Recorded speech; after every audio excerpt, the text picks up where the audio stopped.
O dito popular diz que o ano começa depois do carnaval. O ano já começou. E eu quero contar um pouquinho de história e de realizações. No ano passado, especificamente em novembro, em Brasília, nós prometemos uma expansão do SINP em todo o território nacional e em alguns países mundo afora. Agora, e nos próximos 30 dias, em cada programa nosso, nós estaremos lançando novas iniciativas daquilo que foi prometido no dia 29. Só para vocês terem uma noção, hoje o SINP, a nível de associação, está em todo o território nacional. Falta apenas a montagem de uma sede em Brasília, onde será a sede da Associação Nacional do SINP, entre várias outras que estarão em todo o território nacional, já implementadas, já instaladas. Mundo afora, nos Estados Unidos, em Portugal, no Japão e na China.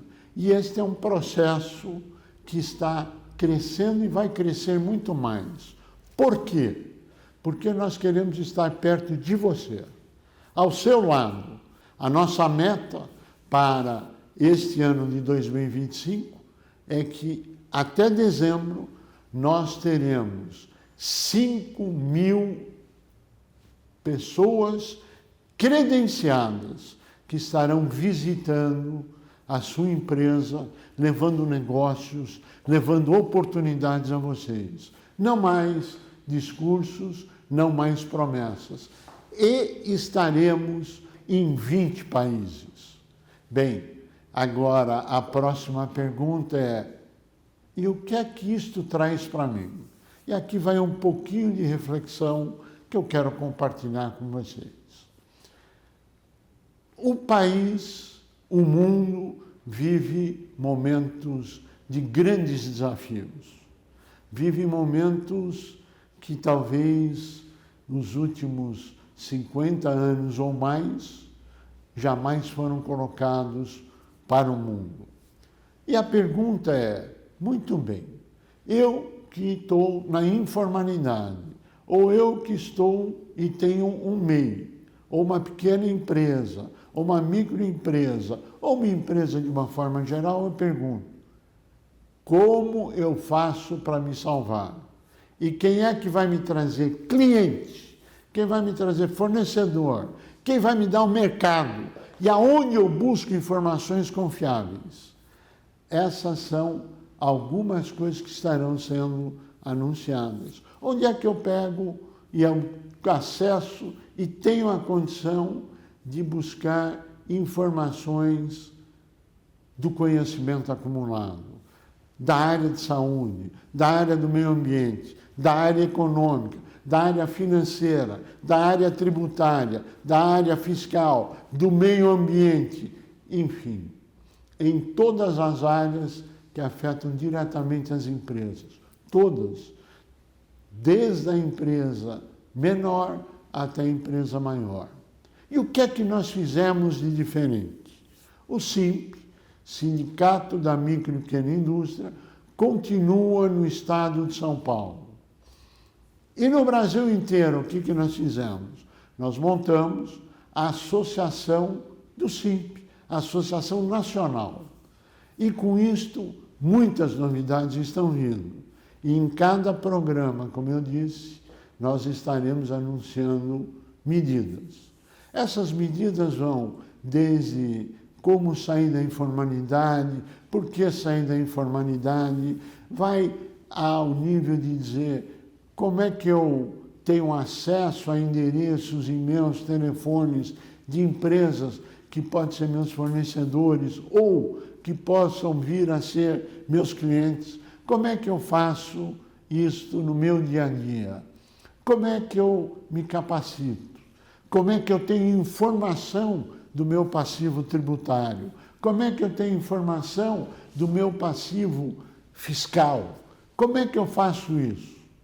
E a grande indagação é simples. Como você faz, todos nós sabemos. A questão é, isto cabe no meu bolso? Isto é factível? E eu te digo que hoje, no cenário atual, é inviável para os pequenos negócios, que não têm recursos, não têm estrutura. No entanto, ela precisa disso para tentar sobreviver. E aqui é onde entra todo o trabalho que está sendo feito e desenvolvido durante mais de 2 anos. Como fazer e como ser acessível em todas essas áreas que eu falei. É simples. Basta você tomar a decisão de dizer, eu quero. Entre no Simp. E o Simp fornecerá informações, dados, estruturas que você pode acessar por preços ridiculamente baixos, que cabem no bolso de qualquer empresa. Então eu vou dar um pequeno exemplo, começando pelo custo para se associar ao Simp. Se você está na informalidade, quer se formalizar, ou você é um MEI, R$15 por mês. Se você é microempresa, R$20 por mês. E outras empresas, R$50 por mês. Agora, qual a vantagem que eu tenho nisso? Aguarde, veja, acompanhe, fale conosco, elogie ou critique. Nós queremos fazer isso. Agora, como é que nós chegamos a essa tomada de decisão? Por que essa decisão dos 5 mil? No final do mês que vem, final de abril, nós faremos o treinamento para as primeiras 1.000 pessoas que serão os credenciados que começarão esse trabalho de campo. Até junho, 3.000 credenciados fazendo esse trabalho. E como eu já disse, até dezembro, 5.000.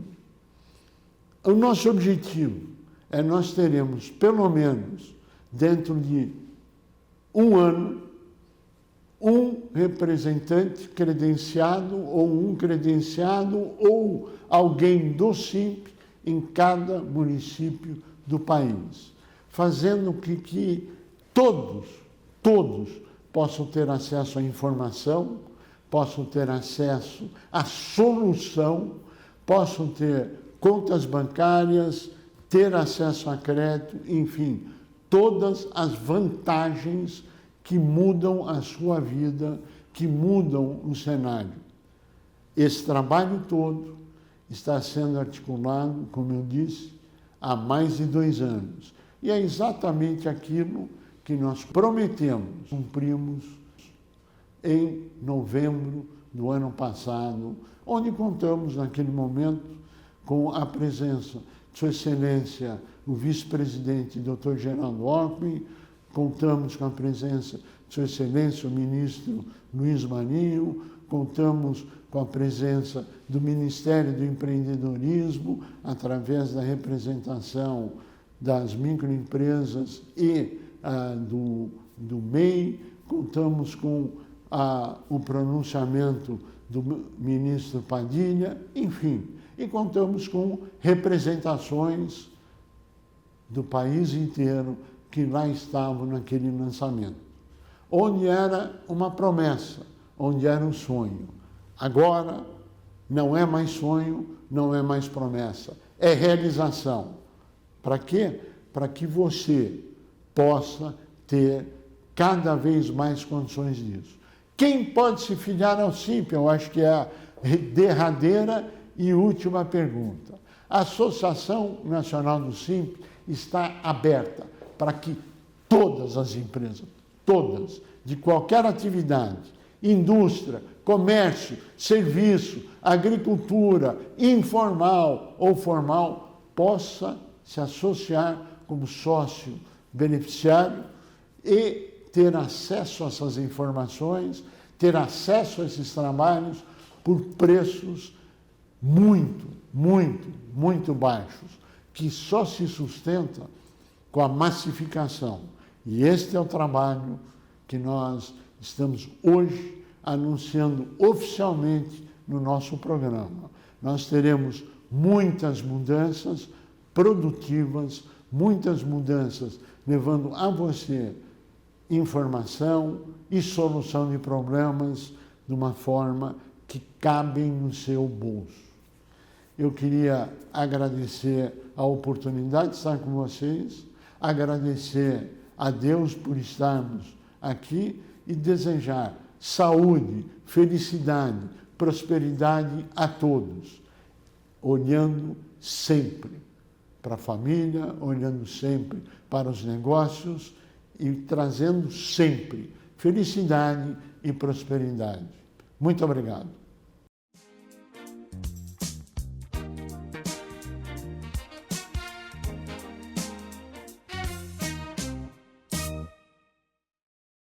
Dia 18 de março tivemos conhecimento da reforma do imposto de renda da pessoa física anunciada por esse governo lá na campanha. A minuta apresentada parte de dois pressupostos muito claros.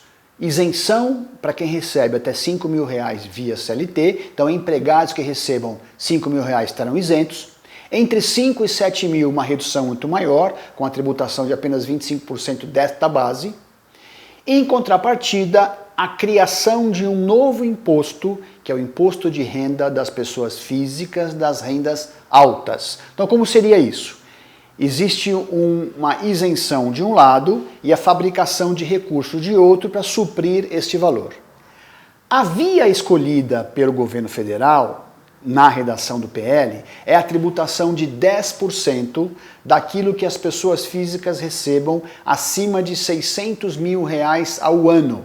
Então, entre 600 mil e 1.200.000 ao ano, a alíquota começaria em zero, escalonada até 10% e 1.200.000. Então, se você recebe entre 600 e 1.200.000, a tributação vai de 0 a 10. A partir de 1.200.000, R$100 mil por mês, a tributação é cheia, 10% ao mês. Muito bem. Qual é o grande problema desse novo desenho da tributação de dividendos? As conceituações. O próprio projeto traz uma regra de que a tributação da pessoa jurídica associada a essa da pessoa física não pode ultrapassar a 34%, o que conduz ao entendimento de que basicamente quem será onerado serão aqueles que recebem valores hoje isentos na sistemática do lucro presumido e do simples. Esses é que estarão sujeitos à alíquota cheia. No lucro real, como a tributação já é de 34%, embora haja uma diferenciação da base de cálculo para fazer a conta, o valor terá menor impacto. Então, pagarão 10% sobre dividendos recebidos os sócios acionistas que recebam os seus valores provenientes de empresas tributadas pelo lucro presumido. A questão principal dessa dificuldade de implementação é o conceito de distribuição de lucro. Isso vai gerar uma grande judicialização de entendimentos, porque hoje em dia, desde 1996, esses valores são isentos e as empresas acabaram por organizar-se internamente com o pagamento de despesas dos sócios lançadas como distribuição de dividendos. Então, exemplo. Leasing de carro, escola de filho, plano médico, reembolso de alimentação, tudo isso que hoje é contabilizado como distribuição de lucro, mas o sócio não vê, se aprovado este projeto, estará inserido nesse cálculo dos 50 mil mensais que passa a dar o gatilho da tributação. Haverá grande judicialização, grande dificuldade de compreensão e não temos ainda um panorama muito claro sobre isso. Como isso tem até dezembro para ser aprovado e a Câmara já sinaliza que haverá uma modificação no texto, guardaremos esse assunto para os próximos programas para que a gente possa então digerir isso com calma, de maneira bastante efetiva, até porque, como eu disse, haverá uma série de alterações. Fique conosco, no próximo programa traremos a atualização desse sistema que é o mais importante do momento.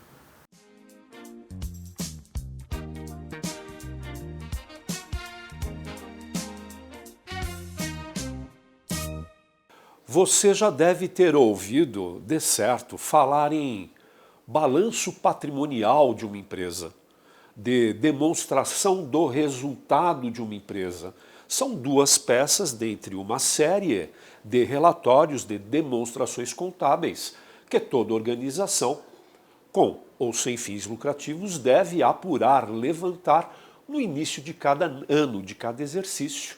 Pois bem, agora pontualmente indo ao encontro do nosso assunto de hoje, que é o imposto de renda das pessoas físicas, que já abriu, abriu seu prazo, a Receita Federal abriu seu prazo. Nesta altura, quando você aí assistir o programa do SIMP, você de certo já saberá que alguns milhões de declarações já foram feitas e entregues à Receita Federal.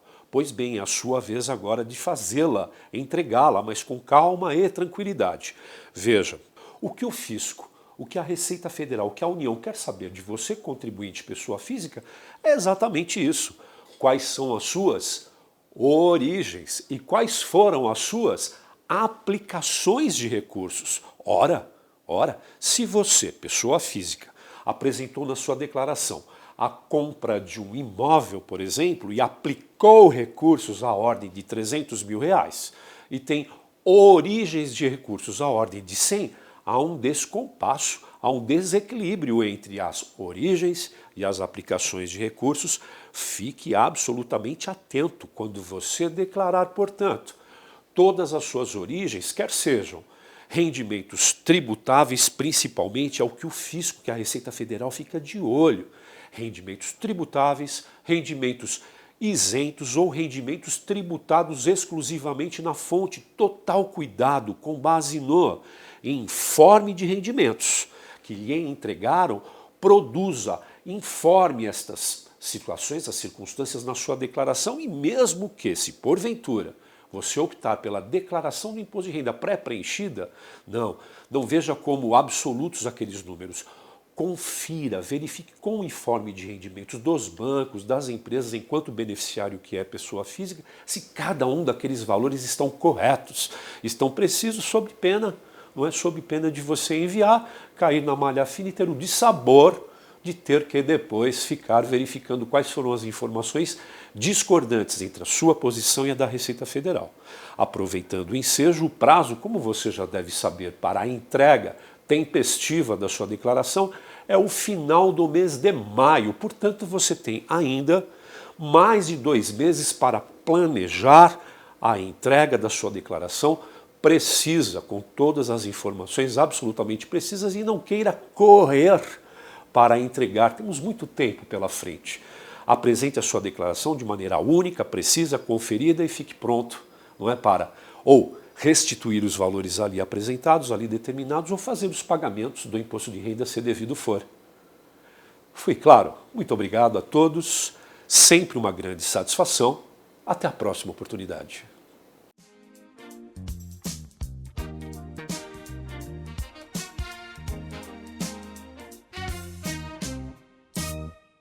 Vamos falar sobre saúde do trabalhador. A norma regulamentadora número 1 do Ministério do Trabalho, ela trata de questões relacionadas à saúde e segurança do trabalho.